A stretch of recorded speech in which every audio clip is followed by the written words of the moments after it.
2CT7. I'll do that. And he handed it to us, and we just went, boop, boop. I don't feel anything. World around you. It's clear. There's messages in every game.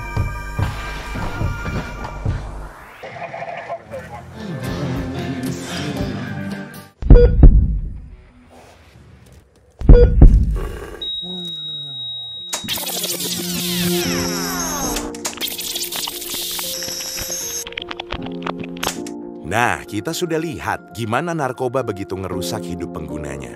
Mulai dari dampak fisik, psikologis, spiritual, sampai ke dampak sosiologis. Upami cek urang Sunda mah, kudu seubeuh memeh dahar, kudu nepi memeh indit. Pikirkan dampaknya sebelum bertindak. Tapi gimana sih sebenarnya narkoba itu bisa masuk ke Indonesia, khususnya Jawa Barat? Kurang lebih 80% narkotika yang masuk ke Indonesia itu berasal dari luar negeri. Untuk itu masuk penyelundupan narkotika dari luar negeri itu ada beberapa provinsi, diantaranya adalah Sumut, Aceh, Riau, Kepri, Kalimantan Barat, Kaltara. Setelah itu, narkoba didistribusikan ke DKI Jakarta, lalu dipecah ke berbagai provinsi di Indonesia. Di Pulau Jawa sendiri, ternyata Jawa Barat adalah provinsi dengan pendistribusian narkoba terbanyak. Lalu, gimana sih caranya menangani kasus narkoba yang semakin hari semakin bertambah? Segala penanganan kasus narkotika dilandasi Undang-Undang Nomor 35 Tahun 2009. Undang-undang ini telah mengatur sanksi-sanksi pidana bagi siapa saja yang melanggar. Bagi orang yang memproduksi atau mengedarkan, tentu sanksi hukumannya lebih berat daripada orang yang menggunakan saja. Khusus untuk pengguna akan ada penanganan khusus, yaitu rehabilitasi. Rehabilitasi adalah serangkaian upaya pemulihan bagi pengguna narkoba yang dilakukan secara berkelanjutan. Yang jadi pertanyaan, susah nggak sih untuk mendapatkan layanan rehabilitasi? Oh, tidak bosku. No. Malah sebaliknya, gampang banget. Langsung datang saja ke klinik BNNP atau BNNK terdekat. Di sana, pengguna narkoba akan dilayani oleh petugas untuk melakukan penerimaan awal supaya bisa diketahui permasalahan dan kebutuhan layanan rehabilitasinya. Apakah perlu rehabilitasi rawat inap atau rawat jalan? Dan satu lagi, program rehabilitasi dari BNN ini gratis loh, tak kedah mayar. Nah, sekarang kita bahas tentang tahapan program rehabilitasinya. Pertama, pecandu narkoba akan mendapatkan rehabilitasi medis untuk menghilangkan efek penggunaan narkoba secara fisik. Kedua, mereka akan mendapatkan rehabilitasi sosial untuk menghilangkan efek penggunaan narkoba secara psikis dan sosial. Lalu yang terakhir, pecandu akan mendapatkan program pasca rehabilitasi, yaitu pendampingan untuk kembali ke masyarakat dan pencegahan jika mereka kambuh.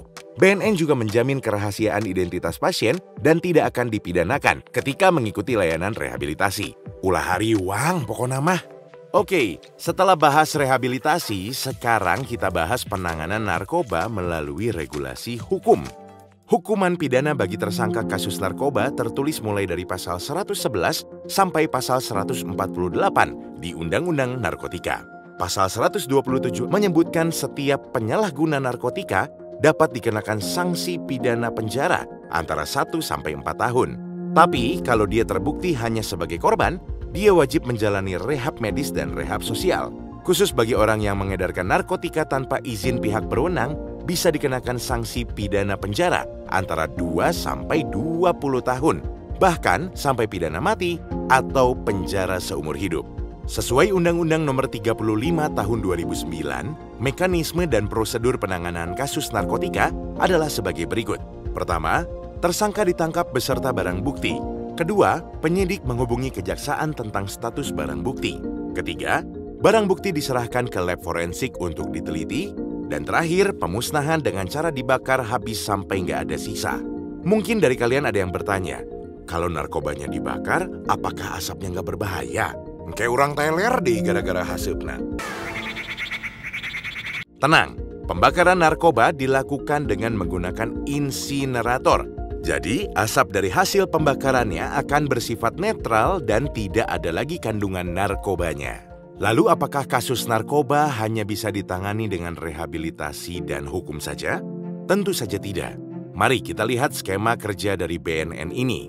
Narkoba muncul karena adanya permintaan dari masyarakat. Ketika ada permintaan, otomatis akan ada penyediaan. Kalau ini disalahgunakan, akan melahirkan pecandu atau pengedar baru yang akan kembali memunculkan permintaan dan penyediaan. Untuk pecandu akan ditolong dengan rehab, sedangkan pengedar akan diberantas dengan hukum yang berlaku. Tapi lingkaran permintaan dan penyediaan tidak akan berakhir kalau permintaan dari masyarakat selalu ada. So, dibutuhkan penanganan secara komprehensif dan partisipasi dari masyarakat luas. Nggak cukup hanya dari pemerintah dan instansi tertentu. Seperti peribahasa Sunda, kacai jadi salewi, kadarat jadi salogak. Urang teh kudu kompak. Bagaimana masyarakat dapat membantu menangani kasus narkoba ini? Menurut hasil penelitian UNODC, unit terkecil dari masyarakat yaitu keluarga dihitung sebagai tolok ukur keberhasilan. Selain itu juga, keluarga adalah lingkungan pertama di mana seorang anak dapat bertumbuh. Kalau anak itu tumbuh dalam keluarga yang sehat, resiko dia pakai narkoba menjadi kecil. Karena itu, pada tahun 2021 ini, BNNP Jabar akan fokus mencegah pengedaran narkoba mulai dari ruang lingkup keluarga dan sekolah supaya dapat mengurangi permintaan dan penyediaan narkoba serta mengurangi kerusakan diri terhadap narkoba. Hayu kita sama-sama edukasi dini mengenai narkoba. Jabar bersinar, Jabar juara. Salam sehat tanpa narkoba.